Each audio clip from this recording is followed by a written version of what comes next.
ಕಾರ್ಕಳ ತಾಲೂಕು ಸರ್ಕಾರಿ ಆಸ್ಪತ್ರೆಯ ಡಯಾಲಿಸಿಸ್ ವಿಭಾಗದಲ್ಲಿ ಕಾರ್ಯನಿರ್ವಹಿಸುತ್ತಿರುವ ಸಿಬ್ಬಂದಿಗಳ ದಿಢೀರ್ ಮುಷ್ಕರದಿಂದಾಗಿ ಸುಮಾರು 18 ಡಯಾಲಿಸಿಸ್ ಮಾಡುತ್ತಿರುವ ಬಡ ರೋಗಿಗಳ ಪಾಡು ನರಕ ಯಾತನೆಯಿಂದ ಕೂಡಿದೆ.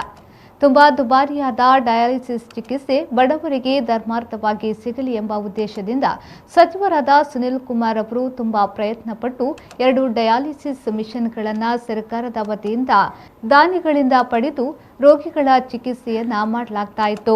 ಕೆಲವು ಸಮಯದಿಂದ 2 ಮಿಷನ್ಗಳು ಹಾಳಾಗಿದ್ದು ಸರ್ಕಾರ ಮಿಷನ್ಗಳನ್ನು ಸರಿ ಮಾಡಲು ಮನಸ್ಸು ಮಾಡಲಿಲ್ಲ.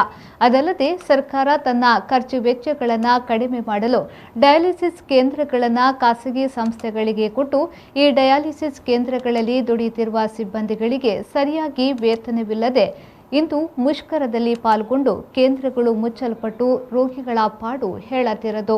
ಅದಲ್ಲದೆ ಖಾಸಗಿಯವರು ವಹಿಸಿಕೊಂಡ ನಂತರ ದುಬಾರಿ ಇಂಜೆಕ್ಷನ್ ಇನ್ನಿತರ ಔಷಧಿಗಳನ್ನು ನಮ್ಮ ಖರ್ಚಿನಲ್ಲಿ ತರಬೇಕಾಗ್ತದೆ. ಆದರೂ ನಮಗೆ ಸರಿಯಾದ ಚಿಕಿತ್ಸೆ ಸಿಕ್ಕಿಲ್ಲ ಎಂದು ರೋಗಿಗಳು ತಮ್ಮ ಅಳಲನ್ನ ತೋಡಿಕೊಂಡಿದ್ದಾರೆ. ನಮಗೆ ಕೆಲಸ ಮಾಡಲಿಕ್ಕೆ ಆಗೋದಿಲ್ಲ, ಕೈಯಲ್ಲಿ ಬಿಸಿಲು ಉಂಟು. ಒಂದು ಯಾವುದಾದ್ರೂ ಒಂದು ಸಾಮಾನು ತೆಗೆದು ಆಚೆ ಹೇಳಲಿಕ್ಕೆ ಆಗೋದಿಲ್ಲ. ನಮಗೆ ಮೊದಲೆಲ್ಲ ಕೆಲಸ ಮಾಡ್ತಿದ್ದು, ಇದು ಎಲ್ಲ ಕಾಯಿಲೆ ಬಂದ ನಂತರ ಎಲ್ಲ ಬಂದ್ ಮಾಡಿಟ್ಟಿದೆ.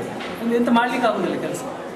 ಅದರ ನಂತರ ಈಗ ಟ್ರೈ ಮಾಡಿ ಏನಾದರೂ ಮಾಡಿ ಯಾರ್ಯಾರು ಕಾಲು ಹಿಡಿದು ಇಲ್ಲಿ ಒಂದು ಚಾನ್ಸ್ ತಗೊಳ್ಳಿದ್ದೇವೆ. ಆದರೆ ಏನು ಪ್ರಯೋಜನ ಇಲ್ಲ. ಇಲ್ಲಿ ಬಂದ ನಂತರ ಒಂದೆರಡು ಫಸ್ಟಿಗೆ BRSನವರು ಒಂದು ಒಳ್ಳೆಯದಿತ್ತು ಸ್ವಲ್ಪ ದಿವಸ. ಇಲ್ಲಿ 4 ಮಿಷಿನ್ 2 ಮಿಷಿನ್ ಗಿಫ್ಟ್ ಬಂದಿದೆ. ಹೌದು, ಸಚಿವರ ಮೂಲಕ, ಸಚಿವರು ಸುನೀಲ್ ಕುಮಾರ್ ಅವರ ಮೂಲಕ BRK ಅವರು 2 ಮಿಷಿನ್ ಗಿಫ್ಟ್ ಬಂದಿದೆ. 2 ಮಿಷಿನ್ ಉಂಟು. ಆದರೆ ನಾನು ಇಲ್ಲಿಗೆ ಬಂದು 1.5 ವರ್ಷ ಆಯ್ತೇನ. 4 ಮಿಷಿನಲ್ಲಿ 2 ಮಿಷಿನ್ ಹಾಳಾಗಿದೆ. ಅದು ಅಲ್ಲೇ ಮುಲ್ಲೆಯಲ್ಲಿ ಉಂಟು, ಇಲ್ಲೇ ಬದಿಲ್ಲ, ಸರ್ವಿಸ್ ಮಾಡೋದಿಲ್ಲ. ಅದು 4 ಮಿಷಿನಿಗೆ ನಾನು ಬಂದ ನಂತರ ಯಾವುದೂ ಸರ್ವಿಸ್ ಮಾಡಲಿಲ್ಲ. ಮಧ್ಯದಲ್ಲಿ 2 ಮಿಷಿನ್, 1 ಮಿಷಿನ್ ಹಾಳಾಯಿತು. ಫೋನ್ ಮಾಡಿದ್ರು, ಟ್ರೈ ಮಾಡಿದ್ರು, ಅದು ಆಗೋದಿಲ್ಲ, ಇದು ಆಗೋದಿಲ್ಲ, ಅದಿಲ್ಲ ಇದಿಲ್ಲ ಅಂತ ಹೇಳಿ. ಅದರ ನಂತರ ಅದು ಸಮಸ್ಯೆ ಆಯಿತು. ಈಗ 2 ಮಿಷಿನ್ ಉಂಟು, ಅದರಲ್ಲೇ ಸುಧಾರಿಸ್ತಿದ್ದಾರೆ ಸಿಸ್ಟರ್ನವರೆಲ್ಲ.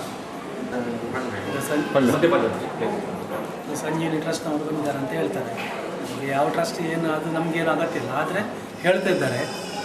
ಅದರ ನಂತರ ಏನಾಗಿದೆ ಅಂದರೆ ಸಂಜೀವಿನಿ ಅವರು ಬಂದಿದ್ದಾರೆ ಅಂತ ಹೇಳ್ತಾರೆ. ಸಂಜೀವಿನಿ ಅವರು ಬಂದ ನಂತರ ನಮಗೆ ಈಗ ಗೊತ್ತಾಗ್ತದಲ್ಲ, ಮೊದಲೆಲ್ಲ ಒಂದು ಫಿಲ್ಟರ್ 15 ದಿವಸ ಬರ್ತಿತ್ತು.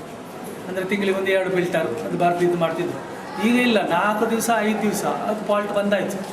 ಅದರಲ್ಲಿ ಲೀಕೇಜ್ ಆಗೋದು, ಬ್ಲಡ್ ಲೀಕೇಜ್ ಆಗೋದು. ನಮ್ಮದೇ ಲಾಸ್ ಅಲ್ಲ, ನಮ್ಮದೇ ಹೋಗೋದು. ಸೂಜಿ ಕೂಡ ಹಾಗೆ ಆಗ್ತದೆ, ಅದು ಕಟ್ ಆಗ್ತದೆ. ಏನು ಪ್ರಯೋಜನ ಇಲ್ಲ. ಕಳಪೆ, ಎಲ್ಲ ಕಳಪೆ, ಏನು ಯಾವುದು ಕೂಡ ಸರಿ ಕಟ್ಟಿಲ್ಲ. ಅದು ಸಮಸ್ಯೆ ಆಗಿದೆ. ಮತ್ತು ಈಗ ಕೆಲವು ಐಟಮ್ಸ್ ಇಲ್ಲ, ಅದಿಲ್ಲ ಇದಿಲ್ಲ. ಸಿಸ್ಟರ್ನವ್ರು ಹೇಳ್ತಾರೆ ನಮಗೆ ಸಿಗೋದಿಲ್ಲ, ಎಂತ ಮಾಡೋದು, ನೀವು ತಗೊಂಡು ಬನ್ನಿ ಹೊರಗಿಂದ. ನಾವು ಎಂತೆಂತ ತರೋದು ಸರ್? ಬರುವಾಗ ಹೋಗುವಾಗ ನಮಗೆ ರಿಕ್ಷಾ ಬೇಕು, ಯಾಕಂದರೆ ಆಗೋದಿಲ್ಲ, ಸಮಸ್ಯೆ. ಬೈಕ್ ಇದ್ದರೂ ಕೂಡ ಬರುವಾಗ ಬರ್ಬೋದು, ಹೋಗುವಾಗ ಹೇಗೆ ಕೈಗೆಲ್ಲ ಪ್ಲಾಸ್ಟರ್ ಆಗ್ತದೆ. ನಮಗೆ ತಾಕತ್ತೇ ಇರೋದಿಲ್ಲ. ಅದ್ರ ಮಧ್ಯೆ ಇಲ್ಲಿ ಹಾಗೆ ಯಾವುದೂ ಕೂಡ ಸರಿ ಕಟ್ಟಿಲ್ಲ.